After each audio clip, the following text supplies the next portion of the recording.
Don't worry, friends, you're not lost. You just found your way into The Cult Section with Seth and Seth.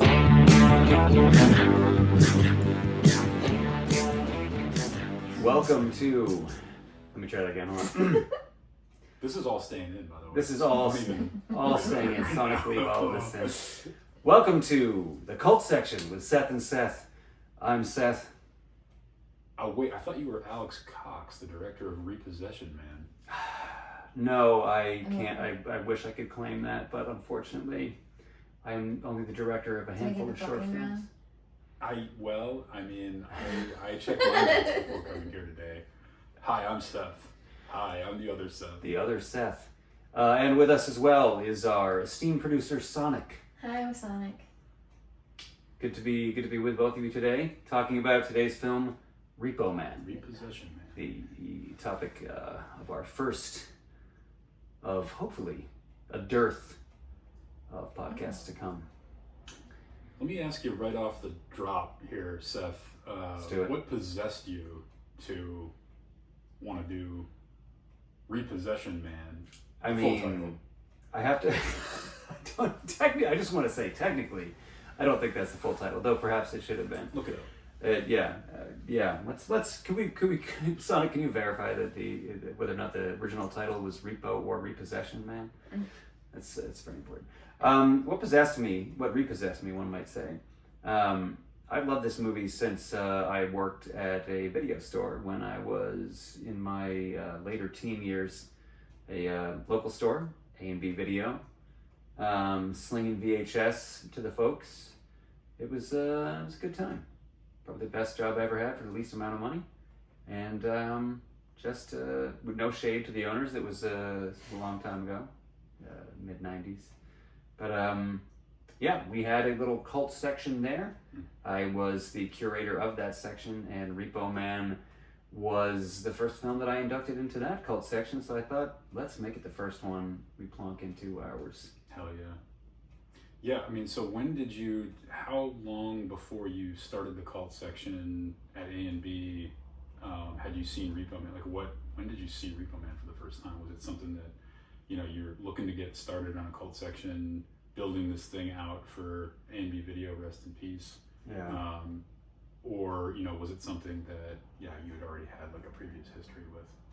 Well, I'm trying to remember. I think the first time I watched it probably was on that very VHS rented from A&B Video when I was a younger kid in town. So it was a formative experience. Yeah, it was a very formative experience. I was a young punk, or this was kind of a doorway into the punkness that I was wont to adopt. Wait, can I ask you, how old are you talking right now? So when I first saw this film, I was probably 16. I was making my way out of a period of evangelical church going. Many such cases. Yeah, which this film touches on, strangely enough. And sort of into a more, the kind of more rebellious phase that one tends to enter in adolescence. And this was, it's very much, it's a layered piece, but it very much plays to the sort of the indwelling of rebellion that you feel around this time. Yeah. Were you a fan of the Circle Jerks, for example, or like Iggy Pop, or like some of the stuff that's on the soundtrack? Was that at all a draw for you, or something that coming out of an evangelical camp, was that jarring or anything to encounter that kind of stuff? I mean, it was a little. It wasn't as jarring as the other stuff I had encountered. I had some good friends who were very into the late '70s.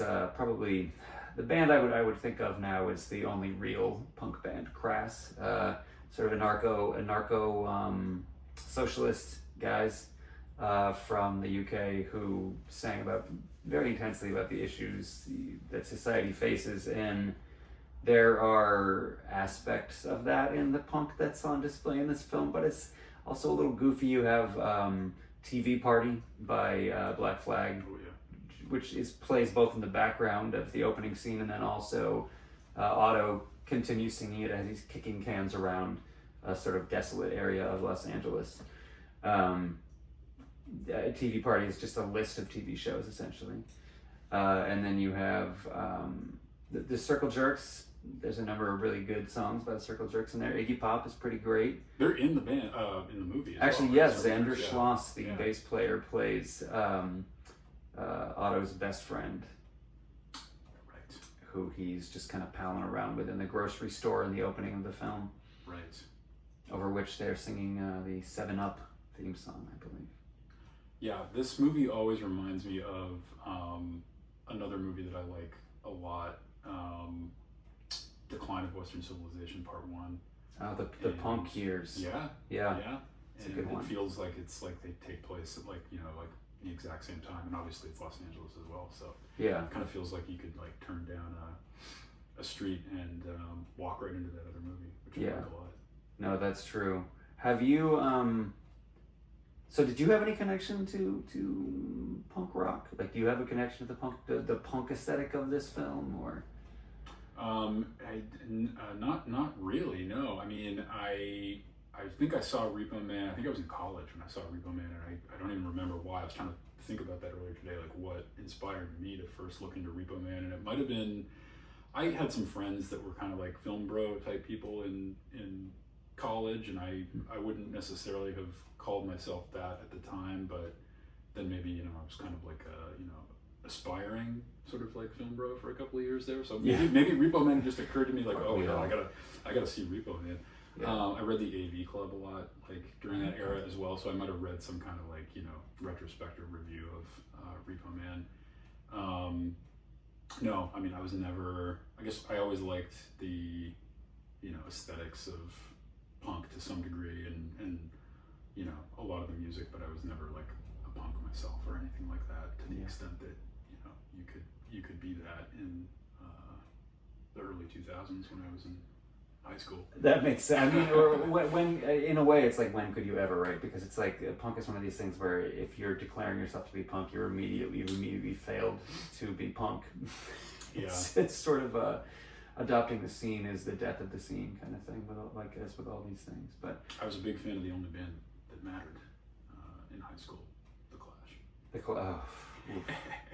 All right, I don't know. I'd really love to debate the punk credentials of The Clash, but this might not be. The you're not going to hear any argument from me, Seth. Okay. I can already tell. That's great. Yeah, no, I mean, that was classic rock radio. Let's face it. Let's face it. It still is. Let's face it. But this, I would say that the punk aesthetic in this film is really interesting too, because the visual punk aesthetic is also kind of like pared down a little bit from what when you would. Yes, people are kind of a little bit filthy. There's a little filth on display there. You think they're dressing it up though? Bodily fluids in the beginning for Hollywood. I mean, all I'll say is that Emilio Estevez as Otto's character is his look is almost entirely made up of straps. And I'm talking about just like straps. I will say also, can I interject? Because as you said the word filthy, on the screen for the IMDb of this was like the trailer of it, and it was showing the quote unquote 4 aliens. Oh yeah, the 4 dead aliens. Being dirty. Yes. You said filthy, and then I look at this and they just look like condoms. They kind of do look. They kind of just look like used condoms on the ground. I believe Otto refers to them as sausages. There are definitely some phallic alleged alien bodies that really do just kind of looks like an X-ray of some flaccid condoms. Well, and then there's the guy at the end calling everybody fudgesicles and popsicles and such. Wow, we're jumping. So this brings me. Spoiler. I've only seen half. I'm really sorry. Oh no, I'm so sorry. That was my first watch downstairs. That's all right. Okay, well, retcon that, rewind. Yeah, that. well, that brings me back to let's talk about the plot a tiny bit. Oh, should we? We probably should just a little bit. Should we summarize? Or how do you? It's summarize? like a tiny. It's a tough part. If I were to summarize, I might say something like Otto takes a job as a repo man. Boom. Very quickly. Yeah, that's all. That's the whole thing. That's all I said. It's all you need in the back of the box. No, he takes a job as a repo man. He's kind of a like loser. He's kind of a what am I doing in my life? Kind of like quintessential 18. I'm not sure I knew what I was doing at 18. I was positive that I did. but in retrospect. But anyway, so he's just a guy. He takes a job as Repo Man and becomes very close with this sort of repo mentor, Bud. Budsky, played by Harry Dean Stanton. There's an interesting relationship, which I don't want to get into later what that relationship is, but between these two leads. They, as they move through the film, we learn that they are seeking a Chevy Malibu, a particular Chevy Malibu, and that everyone seems to be seeking this Malibu. So the feds are seeking the Malibu. As you mentioned, the evangelical pastor, strangely also searching for the Malibu. The United Fruitcake Outlet people, the cult or whatever that Layla is involved in, is also for some reason, because of the 4 dead aliens. Yeah. And yeah, backdrop is a sort of Reagan era, consumerist 80s. So that's, with that, I forgot also searching for the car are the Rodriguez brothers. Right. The repo rivals. Big bounty on the car, $20,000 if I recall. Yes, Which, let's look into inflation adjusted, numbers there for Sonic. You want to look that up? Yeah, that's a really good idea. I feel like it was a 79. That's what I'm here for, man. Thank you. Malibu. Yeah. So, what year? No, because it was $20,000 in 1980. What? 1984. Is that really okay? Well, they shot it in 83. It was released in 84. Okay. Also, this is just to back up again. When you were talking about film bros, it's interesting. We could talk all day about film bros. As we should. It's interesting to me that this is a film that was seen as like a film bro film, because watching it devoid of any, I'm not young and the internet was not a thing when I was a kid watching Repo Man on VHS, and at the time I thought, man, this is just this weird movie. I bet nobody's seen this. It's so strange. It can't have. This film was shot for $1.5 million and made $3.7. Yeah. It was a success. Roger Ebert wrote fondly about it. 3 stars, I believe. 3 out of 4. Yeah. Yep. This must have been He could have predating one more. the thumb system. Yeah. So 20,000 then is now $62,363. It's not bad. I feel like there's, apart from the actual inflated value, I feel like there's a sort of additional, because at the time, like when they're talking about $20,000 for a car, like as if that's just and I wish it was impossible to think of $62,000 for a car. It's not even going to get you half of a Denali. Exactly. That's still a pretty expensive car, but less than you'd want it to be these days. I don't know if there's a car on the market for $20,000. Well, let me tell you a little bit about Slate EV. Okay. We're doing ads in this, right? Oh, are we doing ads? Yeah, we're Slate sponsored EV. by. Yeah. You don't want all those bells and whistles on your car. You want a $20,000 car. In fact, make it a truck. Slate EV. Look it up. Is this the same as Waymo?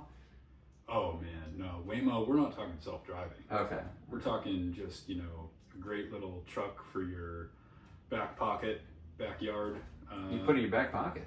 Yeah, it folds right up. That's great. It sure does. That's and great. It's all electric, and the windows are crank. So just be prepared for, some physical manipulation of the interior of the car. And you're going to have to drive it. It's not self-driving, but very affordable vehicle, and we are really proud to have them as a sponsor. Of the podcast. You sound genuinely so proud, like you invented it. I wish I could take credit. Why were you so just genuinely into that? I That was so genuine. What just happened? Tell me. I think that. Yeah, that was. That's addressing consumerism, I think, and how everything is commodified, right? Is it? No, is it really that awesome? I'm just saying, you let the folks at home decide. Let them look it up. Yeah, let the people decide. I've always said that. I've always said let the people decide, and Slate EV, that's going to be their decision. So there's a wrinkle in our. Wow, there's a slight wrinkle to the inflationary mathematics. This is a 1964 Chevy Malibu, because I don't know if, obviously most people can't see this right now, but what I'm holding is a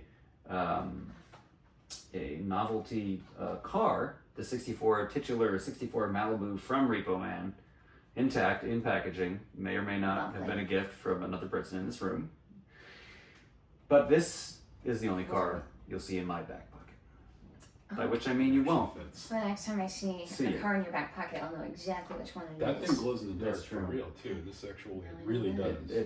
It's pretty remarkable. So we're getting into, so this was a 1964 Chevy Malibu. We're getting into resale value at the time versus now. I'm curious actually what the resale value of a 1964 Chevy Malibu in mint condition would be today. What? Wow. What was it? Sorry, 1960. How much would a 1964 Chevy Malibu go for today? Yeah. I mean, was it a good year for the Chevy Malibu? I don't know. I'm not a car guy. Actually that's a good question. You could have easily bought it twice with that money that they were offering. It's $32,000. Now? Mm-hmm. Wow. Okay. Well, that's the low end. The high end says $47,000. The average is 40. Well, look it up with 4 dead aliens in the trunk.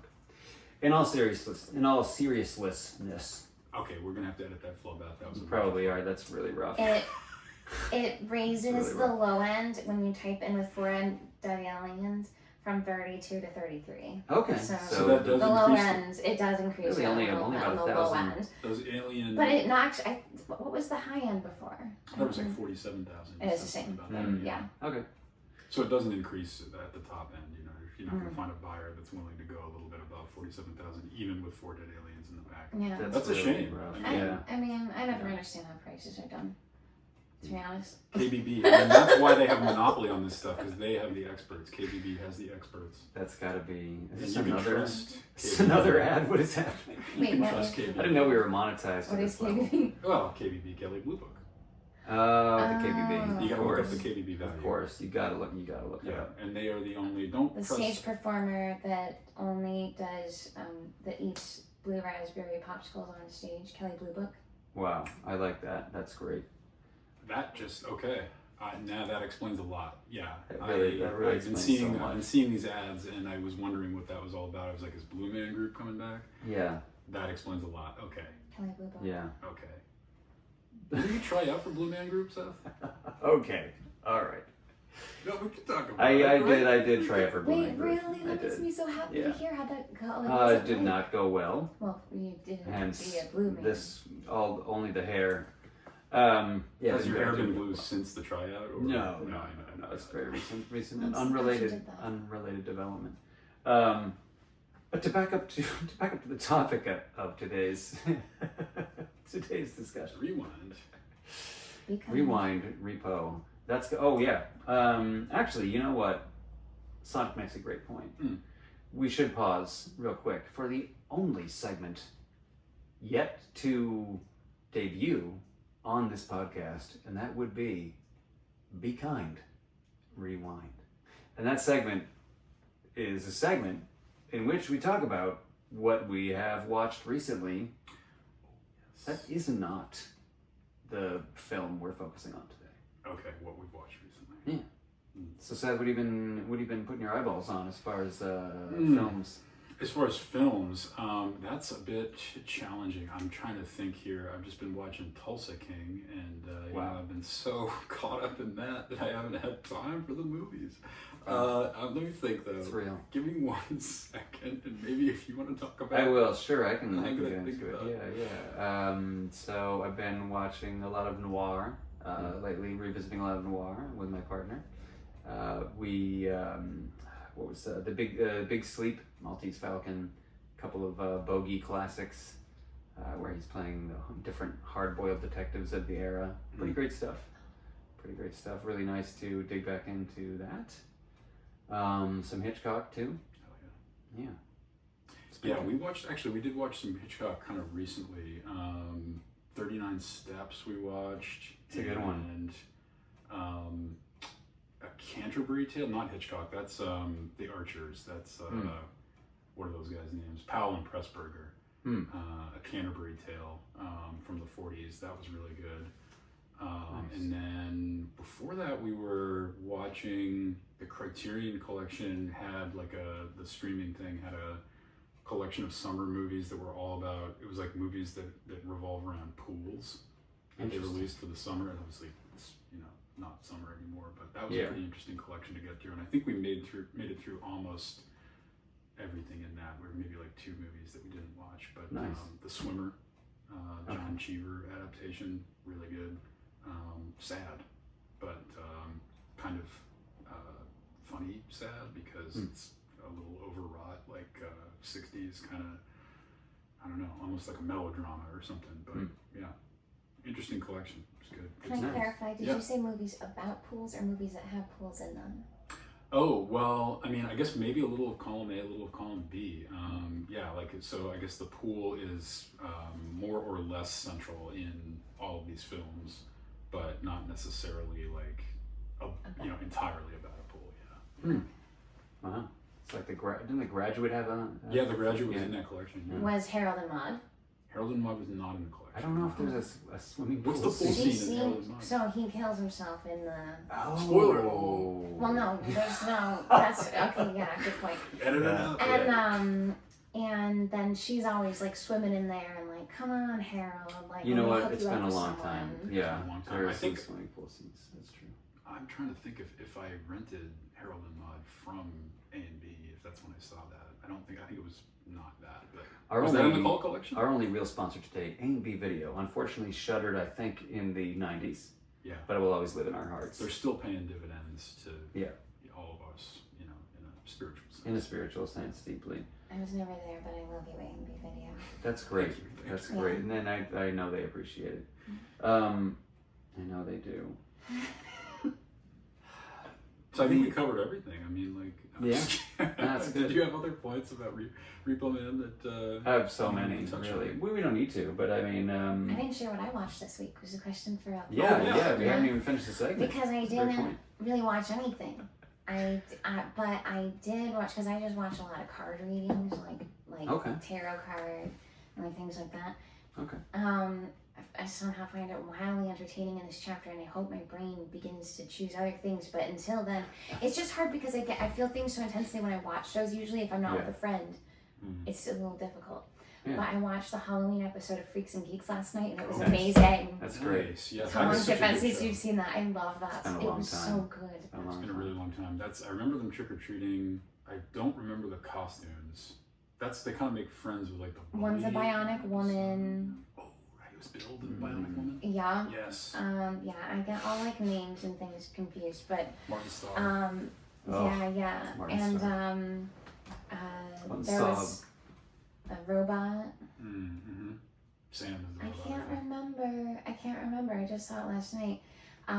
But I love when the big sister is gonna go on to dinner with the blonde. This is why I am just the producer. I can't do this. Oh, this is great. You're doing great. I'm doing the mom version. Cardellini. Yes, thank you. Busy Phillips. And Busy Phillips are gonna have like dinner together or whatever, or hang out together.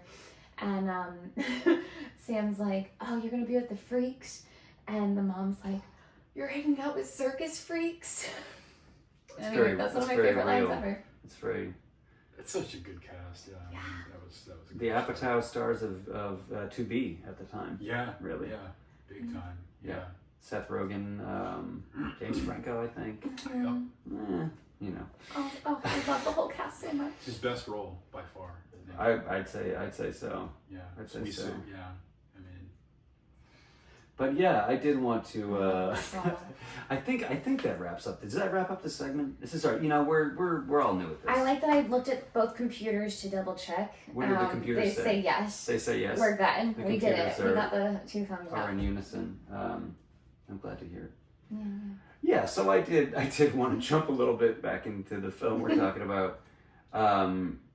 Because I'm interested to see. I've read a lot about what people think it's about. And the big ones are, you know,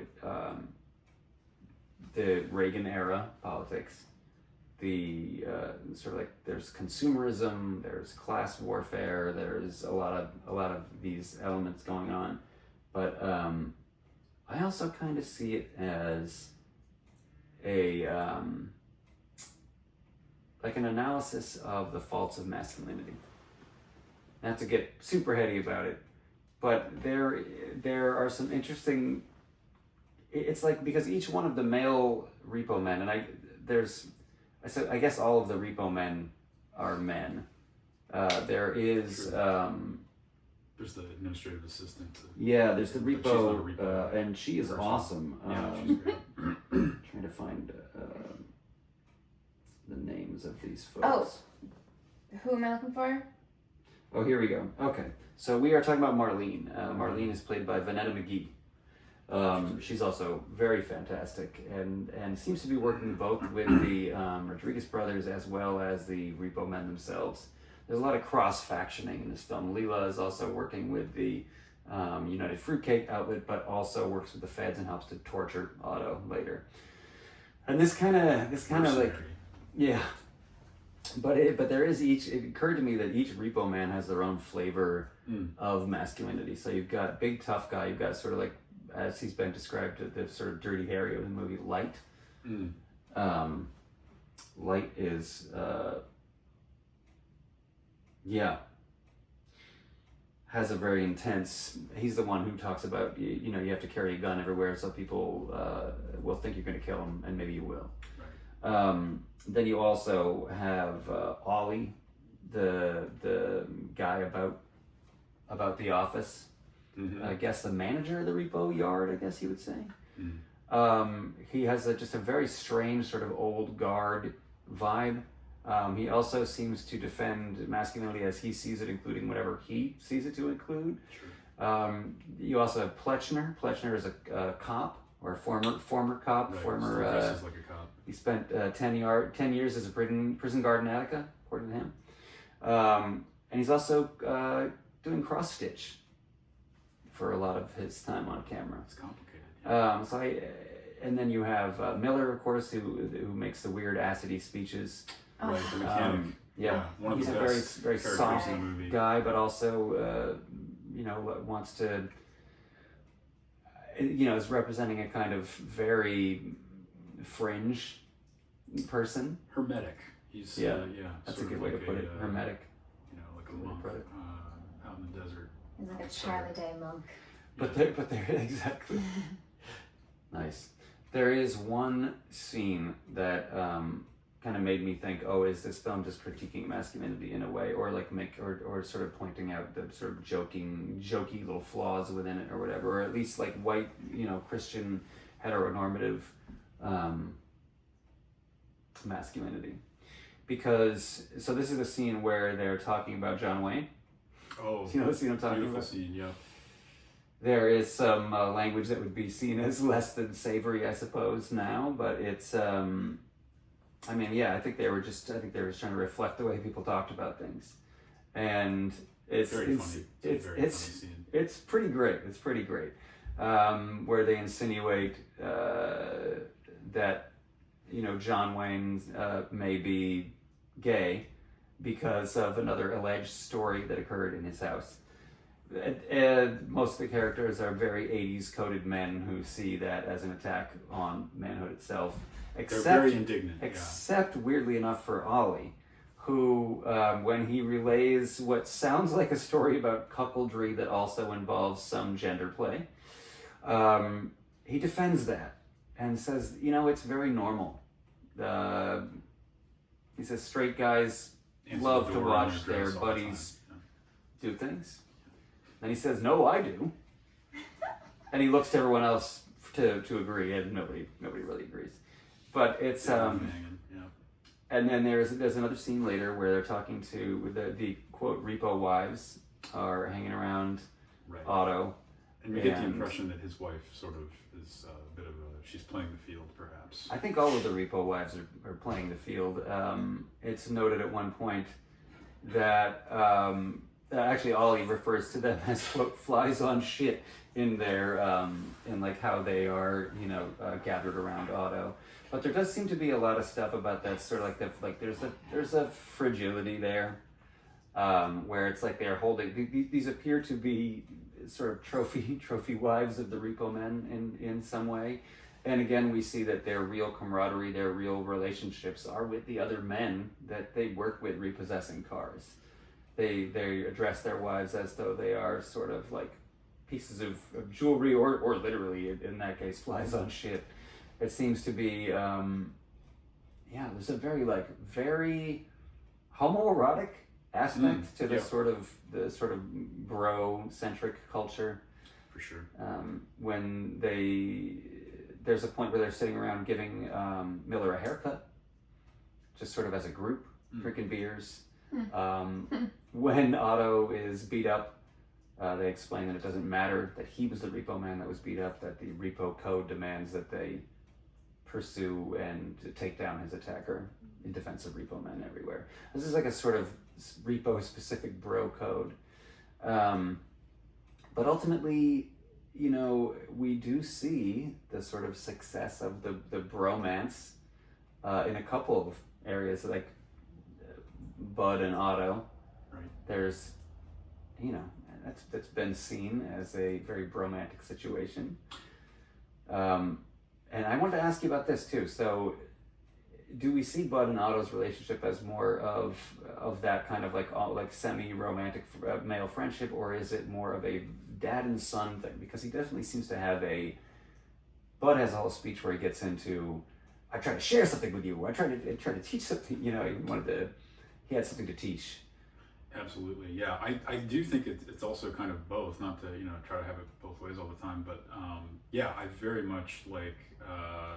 I always, whenever I see that scene, and the last time I watched it, I immediately thought of Ricky in Trailer Park Boys when he gets separated from his wife Lucy, and Sarah. He doesn't have custody of Sarah anymore, and he starts raising raccoons and treating the raccoons like little babies, and his behavior around the raccoons, like with Julian and Bubbles. Not to talk too much about Trailer Park Boys, but it just immediately it always goes there, and it's like, it's this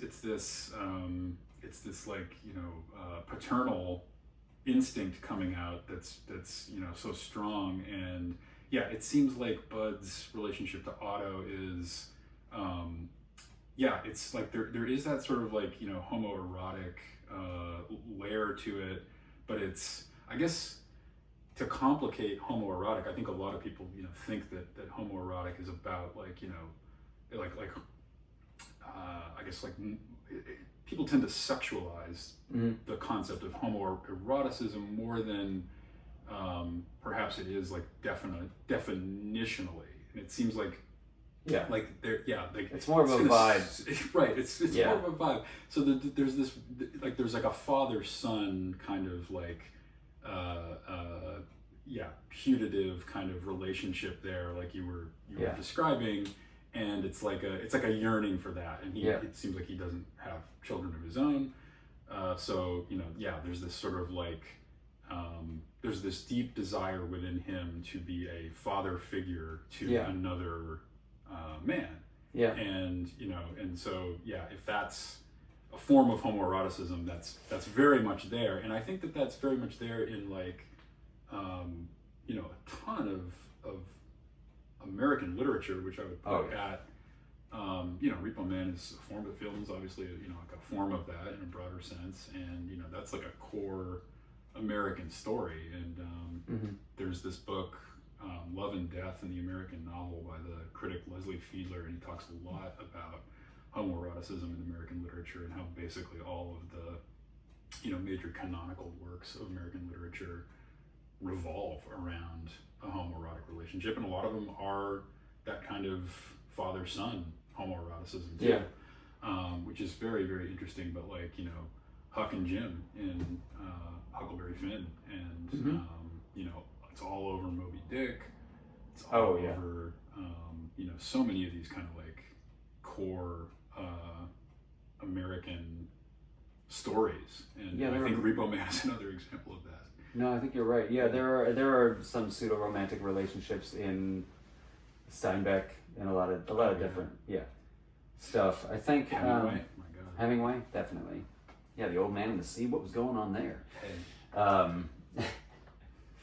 But yeah, no, I think that's true, and that really is it really is interesting because the movie revolves a lot around that, and it's Bud seems upset that Otto doesn't want to accept, like it's almost like Otto is like cheating on him by going on these rides with other repo men, and there's a point where Otto says, "Do you think everybody follows the code?"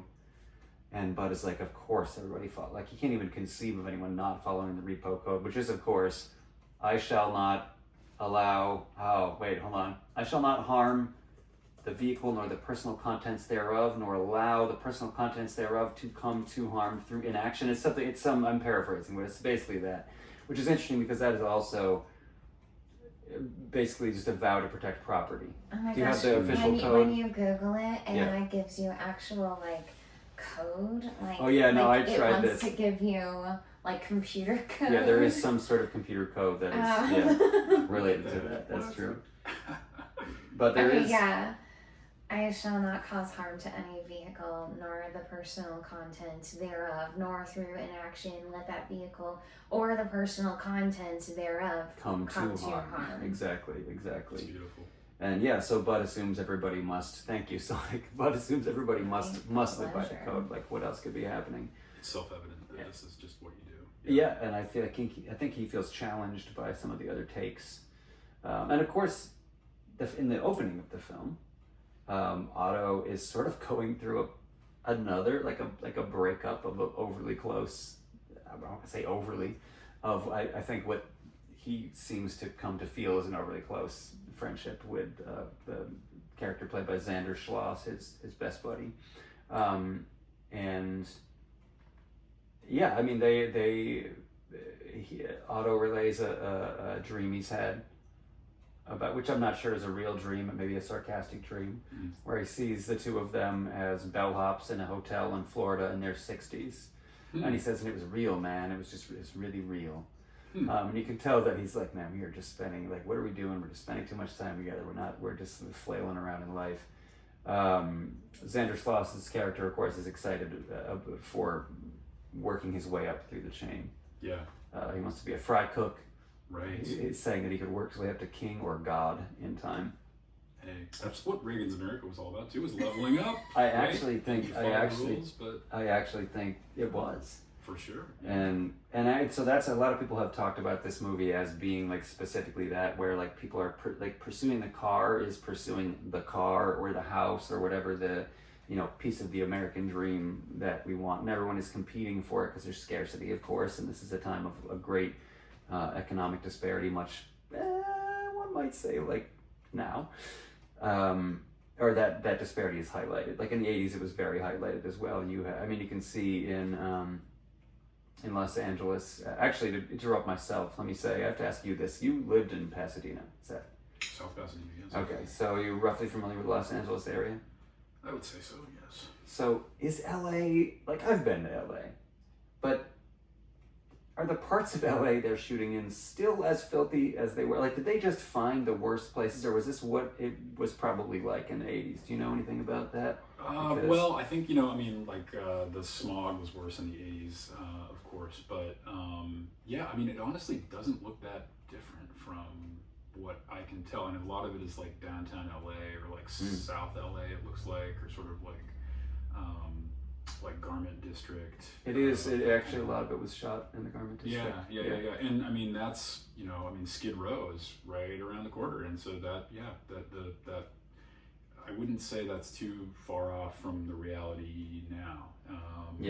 It's definitely come full circle. Yeah. In those ways, I'm sure. I don't know that much has even changed in the interim.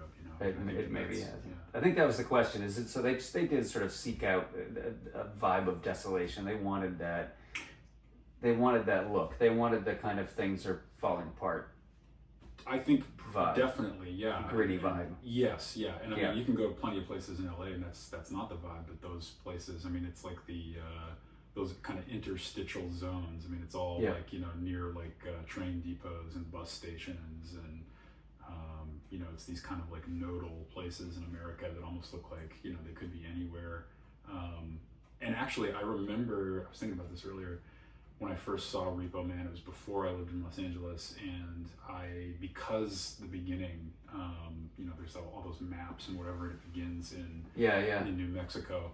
For some reason, it was like between the first and the second time that I watched Repo Man, my brain, it was like thinking back, you know, like, oh, I thought this took place in I didn't even realize this took place in LA. I thought this took place in like Albuquerque or something, or like somewhere in New Mexico, because I was just whatever. I mean, I'm sure I realized that, you know, when I was watching it the first time, but just it had been like several years in interim, and yeah, so it has this kind of, you know, not anywhere in America, but a certain amount of sort of anonymity in a lot of the places that they you know chose to shoot. And it's like industrial yards and just sort of like the gritty. I mean, there chain link fences and exactly just, like scrub brush and turn the wrong way out of Logan Airport in Boston, and you're going to see this kind of place as well. I mean, these places do exist in every city, but it is interesting that they focus so much of the production on those areas, and I think they was going for it's interesting because always kind of felt a little bit, I don't know, not post-apocalyptic, but almost like contemporarily apocalyptic in a way. It always felt like, you know, this was a time of a great threat, nuclear war, Cold War was in full effect. There was a lot of brinksmanship happening, and a lot of it was like another unstable time, one might say, and conspiracies, all that kind of stuff was around at the time as well, and it was a strange times, trying times, one might say. And I think that's why this actually feels so relevant again now, though. Like, I'm just watching it again now, it feels like now. And I watched it with my partner recently who had not seen it before, and she also observed that it really feels like now. Out of its time, in a way. Well, I mean, again, because you have the rise of like the evangelical pastor thing, and like that sort of spreading out through society. You can say, as the scene with the parents talking about donating Bibles to El Salvador, and how, you know, they've given all their money, but it's to the church, but it's okay because they're going to get a free ride, and of course the pastor is again also for some reason seeking this car. So that, I don't know what that's about, but that's in there. I guess it's like the church is after the church is also after that, like, material wealth, which it continues to be. You know, you had a trickle-down economics, which is, one might say, present again in a big way. Never really went away, but it's really in its heyday now. And a lot of disparity, and it's an interesting. That's accidentally sort of an interesting commentary in the times we are living in again. Also with the rise of conspiracy theories, with Miller talking about everyone being into weirdness right now. And Mayans inventing television. I wasn't able to find anything about Mayans inventing television. I do think it may have come from noted terrible person David Icke. You know about Icke? Real bad guy, honestly. But he had some. He did publish that book about how, you know, UFOs were gods or something.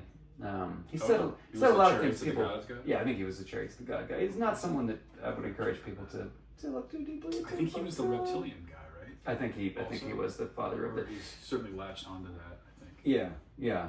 So again, that stuff, you know, was sort of at an apex then, and then I think it sort of trickled down conspiracy, and then it's sort of back on the rise, and it's.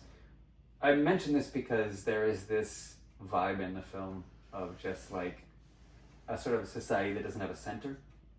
It's like factions that are like competing for our mental bandwidth. Mm-hmm. Do you see that too? Definitely, and I do think. I mean, obviously the parallels. I totally get those with like today. But I also think that as you're articulating this, like it's, and you sort of alluded to it. It's like it never really went away, and it's kind of always been, like, I think what this does is, and thematically it kind of makes sense too. It's like this is diving into a lot of undercurrents of America that have sort of like, they're like baked into the whole pie. You know, it's sort of like, about the DNA of America. And so that's, I think, part of why so much of it still continues to ring true, because like it's just fundamentally a lot of things have not changed. Maybe the avatars of things have changed, and you know, some of the, like the superficial stylings of things have changed. But yeah, it's really you know, it's the same country, and you know, I think that's also probably why it resonates with these other, you know, much older texts and stories, is because it's like they're all describing the American experience. Yeah. And I think it's like it really is a movie about the American experience. And yeah, it's like all these things competing with each other, that whole like mercenary thing, it's like in no center.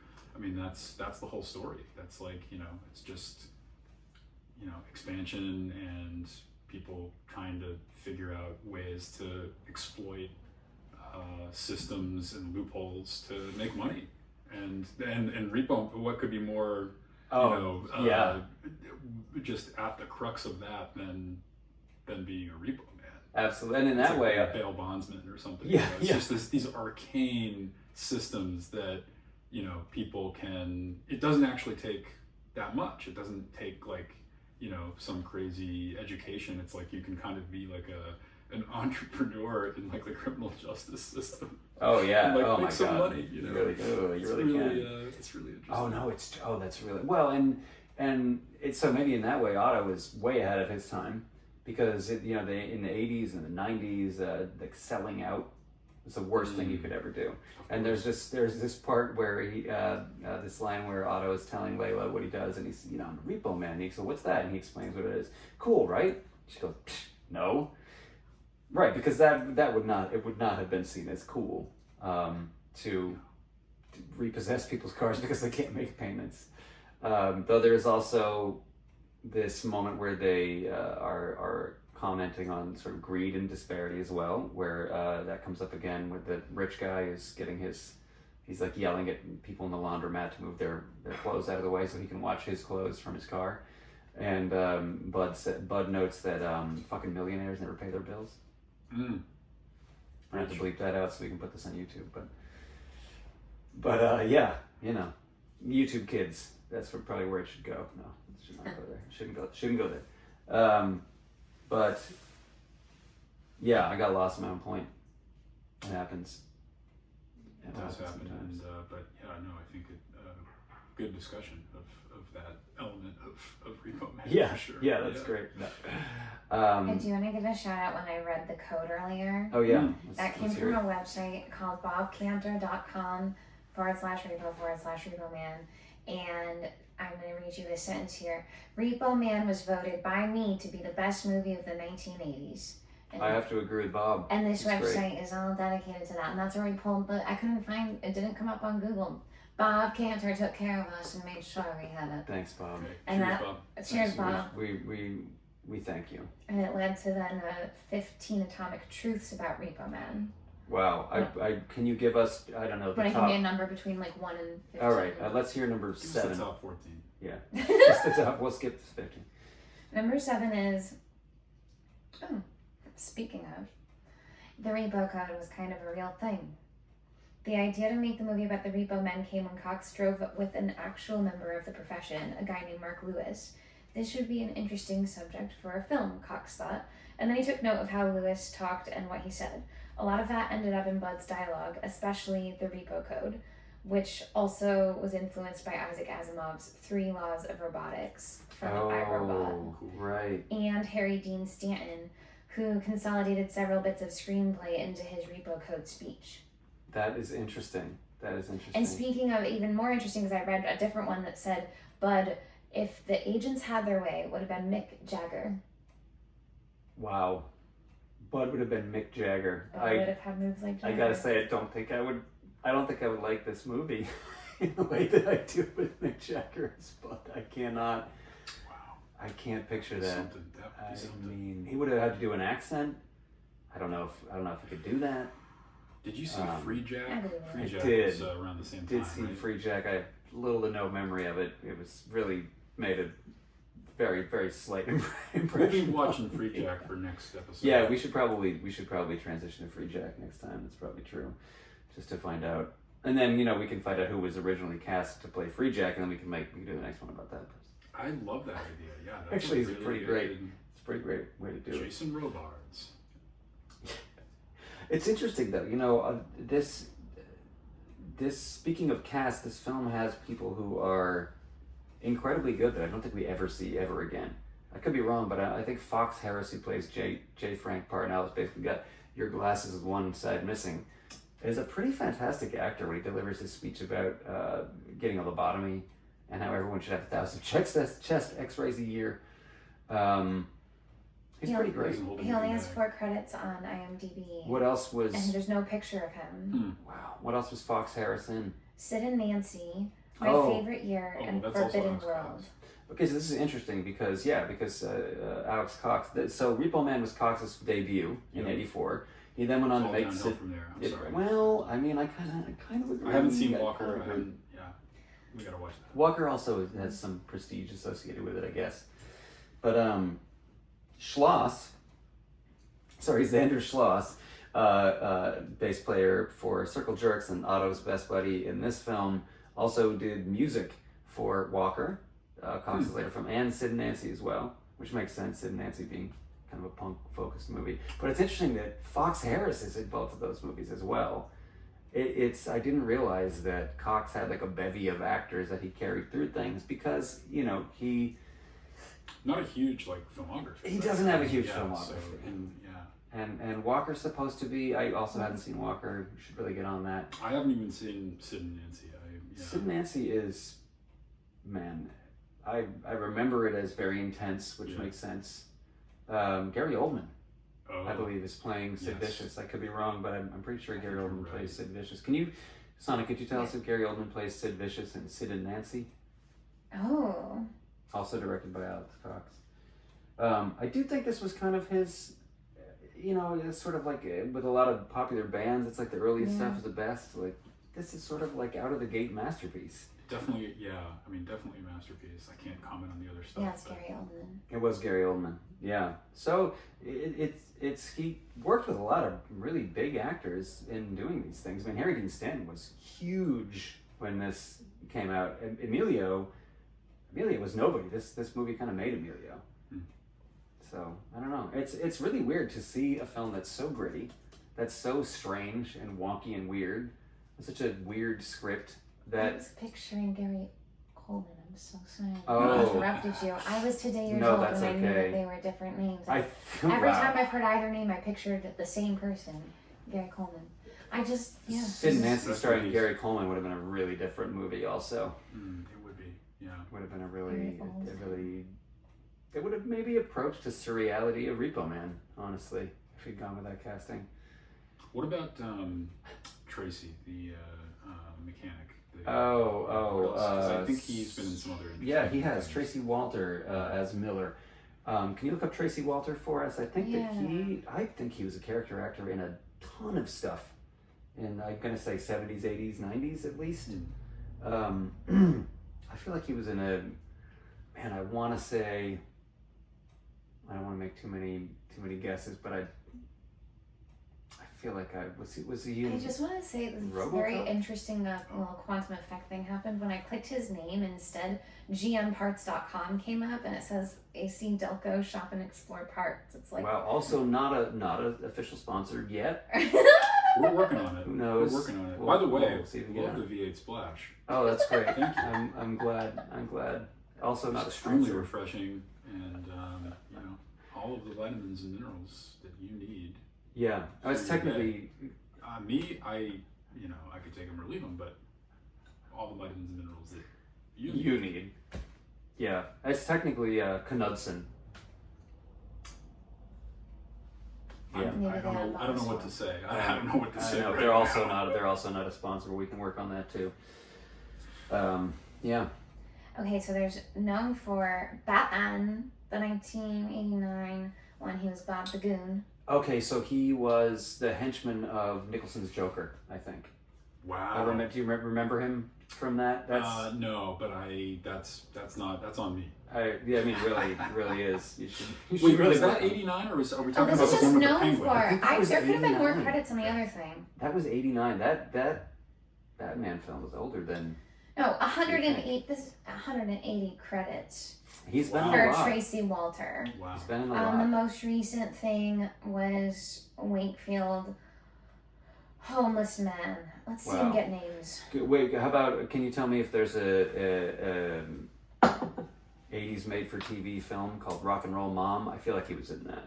My sister had that on a VHS we taped off TV, and I have seen Rock and Roll Mom starring Diane Cannon just way too many times. No shade to Diane Cannon, or really Rock and Roll Mom, but I don't think I needed to see it as many times as I did. I would love to watch that VHS copy. I'll see if I can track it Let's down. add it to the list. Rock and Roll Mom. I don't know if we're doing Oh, wait. TV movies, but if we do, I've got, I man. think that's fertile territory. I That's mean, substantially like everybody's this. got a episode about Repo Man. I mean, we're starting with the low That's end true. fruit We here. probably should have jumped in with Rock and Roll Mom. Rock and Roll Mom's gonna probably differentiate us a bit from the. It would set us apart. It would set us apart. No, nothing comes up when I Google Tracy Walter and Rock and Roll Mom. Did I miss something? No, I think I'm. You know what? I'm thinking I'm confusing him with Joey Pantoliano, who I think did play Waddy Wattel, guitar player for Diane Cannon's band. Yes. I can't believe we're talking about Rock and Roll Mom so much in this episode. I didn't see that happening. Diane Cannon, is she related to Cannon Films at all? I don't think so, but Ooh. Cannon Films did create probably a lot of films that will end up in this section, honestly. Just real schlockmeisters of the 80s. They did it all. Absolutely. They did Cobra, which They did Cobra. Wow. They did. We should. They did He-Man and Masters of the Universe. Oh, sure. With Frank Langella as Skeletor. That's really good casting. I'm That- gonna have to see that. Yeah, I haven't seen that one. We're gonna have to plop that right into the section, I would say. Wow. Yeah. I've Or at definitely least. seen Death Wish 3. I mean, that's my probably number 2 favorite movie. of all Who time. knew there were so many death wishes? You'd think there'd just be one. All you need is number 3. Let me tell you. Yeah. I guess it. Yeah. I'm glad we're staying so centered on this film. No, it's good. It's good. It's good. It's good to sort of have a springboard, you know? No, we can't do that. That we can't do.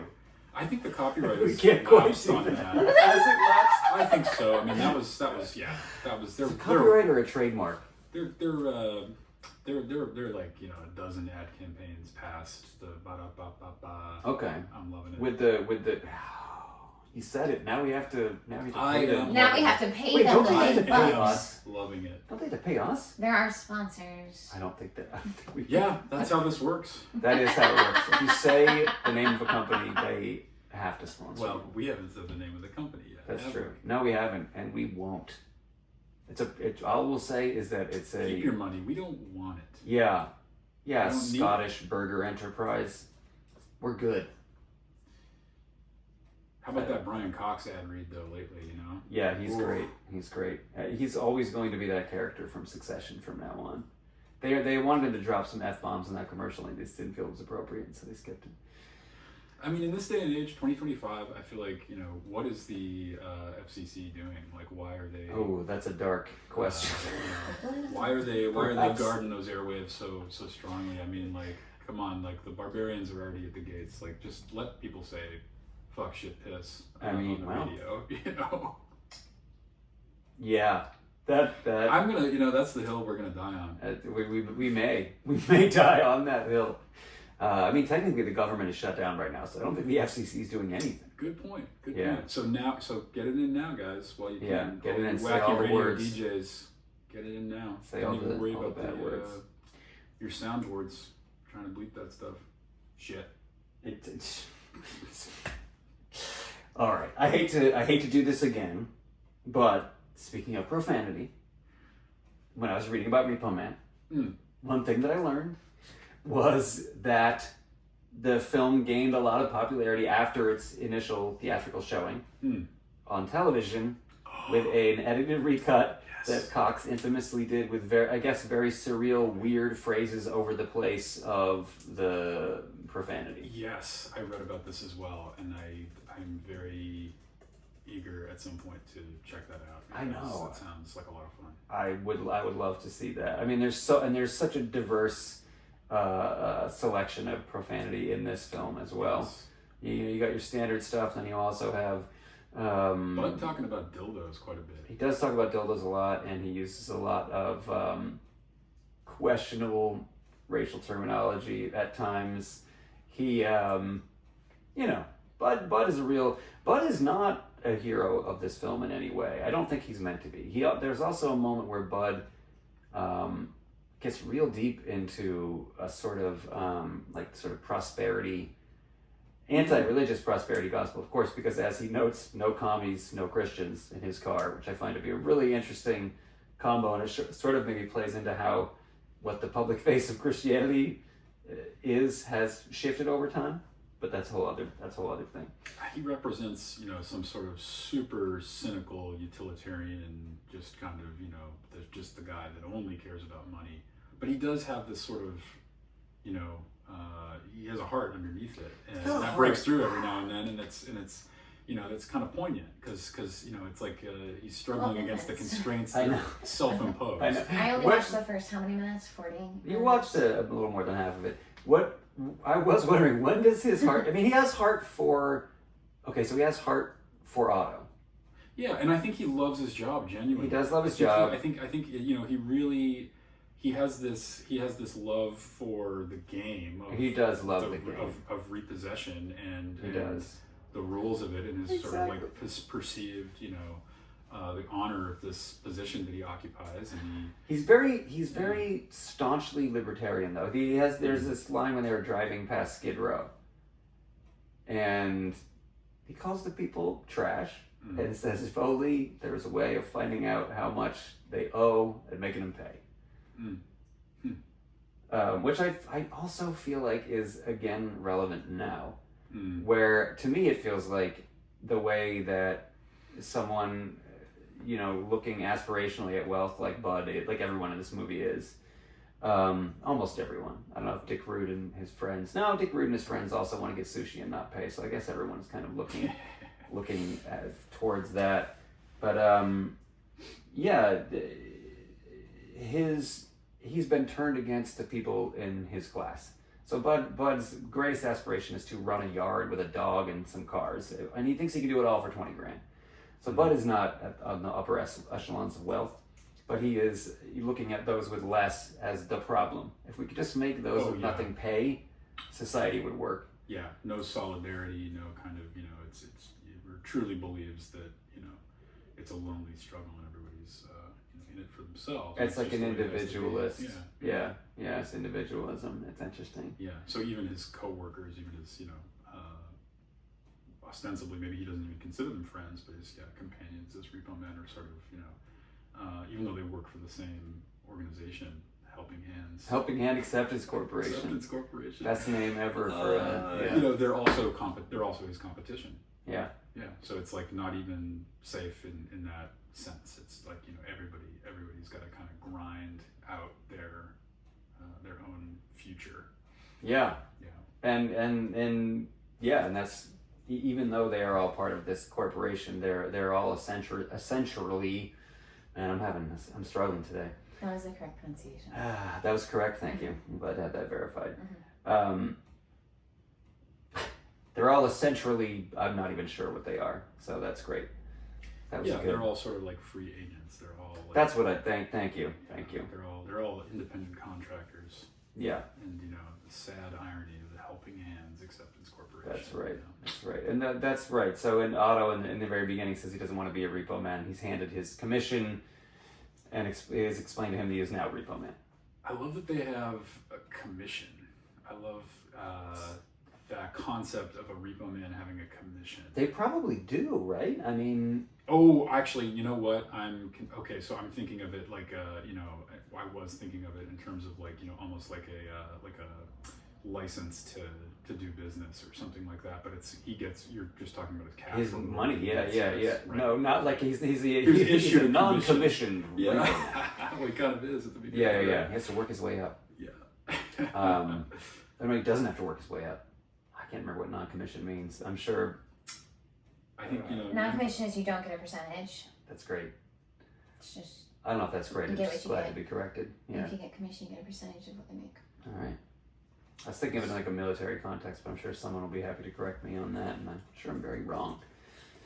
I think if you're not commissioned, then you're not eligible for certain kinds of rank-based like pay, probably. I think that works for Bud. I don't know if he's eligible for rank-based pay.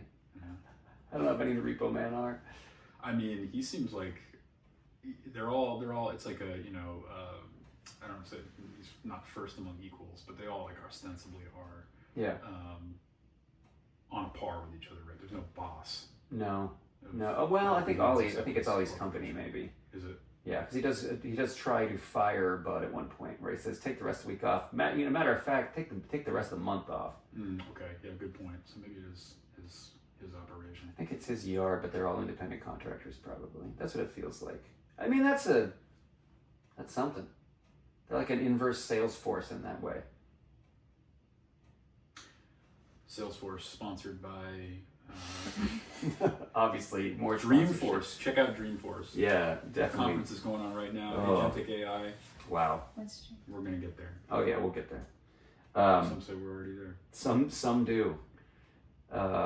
Yeah, I mean, I think AI is the new. Okay, so actually, the original allegedly, I wasn't able to find like this article, but I have read it before. I promise I'm not making this up. Allegedly, it's okay if you're making it up. Well, sometimes you got to be creative. But in the original version of the script, what was in the trunk was supposed to be the neutron bomb. Yes. Which J. Frank Parnell goes off about at one point.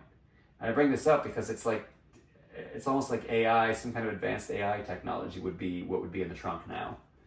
Like, what is the big threatening thing on the horizon that people are sort of questing after? Like, at the time it was the perfect weapon, and now it's like the sort of. There's always got to be some kind of existential terror, on the horizon in order to keep people down. Yeah, there just always has to. I mean, there has to be. What do we do without one? You know what I mean? Yeah, I mean, and it's even better if you've got a couple things to choose from. So, yeah. First it was just nukes, then you had those other like the neutron bomb, and then you get all kinds of other fun stuff, biological, chemical, now AI. Yeah, I love it. I always gotta find. Don't forget about. I mean, well, we don't even need to get into it. All kinds.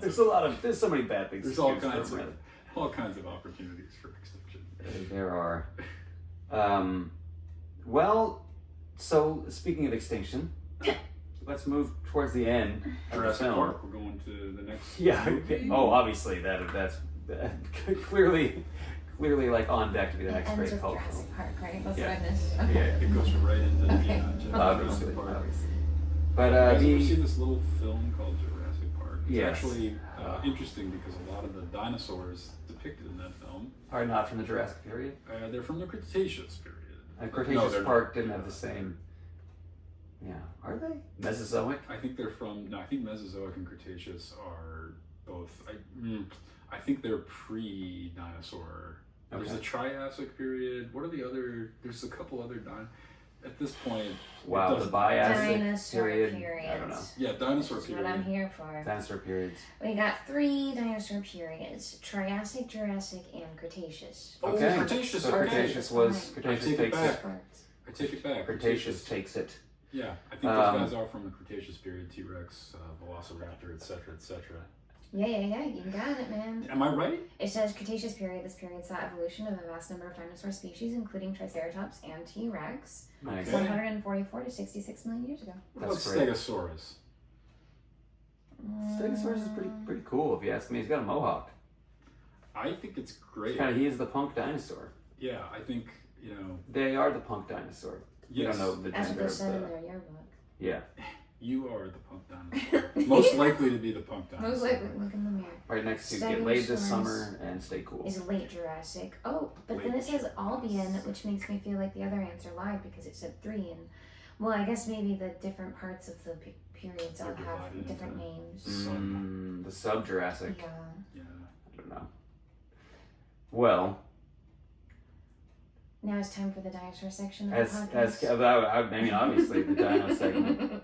No, I was going to ask, as we how many think buckets about of popcorn would I rate it? Well, how do you know about that?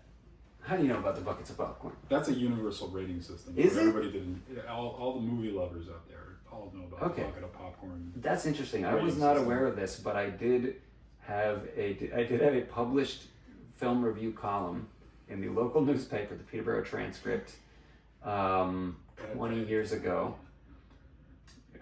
I don't know. You locate us. Yeah, it's okay. Yeah. 20 years ago, and I used, at the time, I thought it would be innovative to use buckets of popcorn, but mine were It might have been ahead of your time. salted, buttered, like works, or plain. Is it like numbers of boxes now? Is it like 1 to 5 boxes of popcorn? I think that's. I'm not trying to say like the I like that rating. consolidated system. It's just just the sheer number of popcorn buckets. Why though? Like, I love popcorn, but you can't eat a whole bag. So like, if you're saying 100 bags, are you saying that's too much work for me? Oh, I'll eat a bucket. Like, I'll eat a bucket you know what I mean? before- Like, what's the metaphor? Like, what am I? I How think much it's you're so on the edge of your seat and you're just shoving that popcorn into your mouth because the movie's so engrossing that you could get through up to 5. Wow. In that hour 45 movie. I mean, 5 buckets of popcorn. I'm already always doing my best to eat as much popcorn as I can in a movie. I mean, at all times, really. That's kind of your duty as a human being, to consume as much popcorn as you can. I mean, there's so much corn out there. I don't know if this probably doesn't hold up. But, okay, so before we get to the rating, I want to ask another question about this movie. I know it's crazy. It's crazy to ask questions about this movie. Go on. But I want to know. The end. I'm not saying this is the end, my friend. My only friend again. I'm not saying that. Not Jim Morrison, contrary to popular belief. But what I would like to know is how you view the ending of this film. Because in the ending of this film, all of it's very, like you said, it abruptly kind of collapses into itself. I know I'm going to spoilers for our producer who didn't make it quite to the end before we tape this. I won't remember. And tape is the term that we're using because it's obviously going on a magnetic tape. What I'm asking is, so at the end of the film, the factions are all collapsing on themselves to try and, so that everyone knows what the car is. It's being broadcast on the news. There's a rain of ice cubes, which I have a lot of questions about from a production standpoint of why they just kind of lazily dumped a few forklift loads of ice in front of the camera and then commented on it as if it was like happening during production for some reason, and they had to explain it. That's always been a little confusing. Like a nuclear thing, maybe? I don't know. But we have the feds. They're unable to touch the car. We have the pastor holds the Bible up to the car, and it shoots a little ray out and burns the Bible up, and he says, "Holy sheep shit." One of the greatest moments in American cinema, I think we can all agree. The other Repo Men can't get near the car. Rodriguez brothers, I think at this point, have either given up or they can't get to the car. Bud is sitting in the car. He's wounded. He's probably dying, bleeding out. He's sitting in the car. He repeats his famous line of, only an asshole gets killed over a car. I think Otto says that to him. Bud is pulled out, and Bud is executed by the police from a helicopter. Miller gets in the car, who notably can't drive, and talks about how the more you drive, the less intelligent you are. Nonetheless, gets behind the wheel, and unexpectedly the car takes off into the sky. And incredibly surreal, even for this movie ending, that seems almost hokey and cartoonish, where Otto and Miller, again, we would think it would be the couple of the film. By that, you could mean Otto and Layla. Usually it would end with Otto and Layla, off into the sunset, or even maybe Otto and Bud, the bros, off into the sunset. But it's Otto and Miller for some reason. That's how it ends? Yeah, they take off into the sky in the car. They find the Malibu, it's glowing, and it flies off into... What? Did you know that's how Tommy wanted to end The Room? That's interesting. Well, I'm guessing that Tommy Wiseau was also a fan of Repo Man. I didn't know that there might have been a connection to anything other than... I think so. So the question is, imagination. What are we saying with this final moment? I've done a little bit of reading about the critical talk about this film, and it seems to be that there is a take where they are escaping the trappings of the system through their pursuit of sort of the prize, their pursuit of the gold, their pursuit of wealth, success, whatever, is manifested by them getting the Malibu, and then they escape from the trappings of the system. The another take that I read a lot of folks have is that it's actually talking about how you lose yourself in your pursuit of material goods. It's like everyone wants the car, all they want is the car, they finally get the car, but they lose the world, ostensibly, and they lose themselves to the car. They just sort of fly off into the distance, and it seems to be a potentially never-ending journey. So that's my question: is how do you did you get either of those things? Did you get a secret third thing? Yeah, I mean, it seems like it's one of these kind of like carnival-esque endings, which it's like it can be all of these things at once. That's, I guess, sort of how I interpret it. Not to cop out, but it's like it strikes me as almost like a grace note epilogue kind of thing. Almost stepping outside the bounds of the reality of the movie, the world that's been set up, and just kind of giving us this kiss goodbye that sort of recapitulates like the themes of the film in a little miniature. And I don't know, I mean, it's I think it gives you that license to read it in a lot of different ways, but it's almost more of like a spectacular or something, just sort of like a weird little punctuation mark on the end of the film. And I mean, I think the Michael getting to drive away in the car, the mechanic Miller, I'm sorry, it's like for me anyway, it seems like it makes sense because he's the only person that for whom this sort of like magical MacGuffin thing, they sort of exist in the same universe or on the same wavelength. And I guess Bud kind of being along for the ride Otto being along for the ride feels like sort of like a dream for him or something, some sort of little like glimpse into an alternative reality. But I don't necessarily think that he gets to stay there. I feel like he's going to get let off, and Miller is Miller in the car sort of belong to some sort of slipstream fantasy almost that is going to just exit the world. It does feel like they're exiting the world, and it's almost like, is this like a metaphor for death? Like, did they the whole, not to do this, but like the Jacob's Ladder scenario of it all? Is that what we're looking at? It does feel to me like that's just sort of a goofy, fun way to make it almost like a joke about like a little Disney ending, sort of.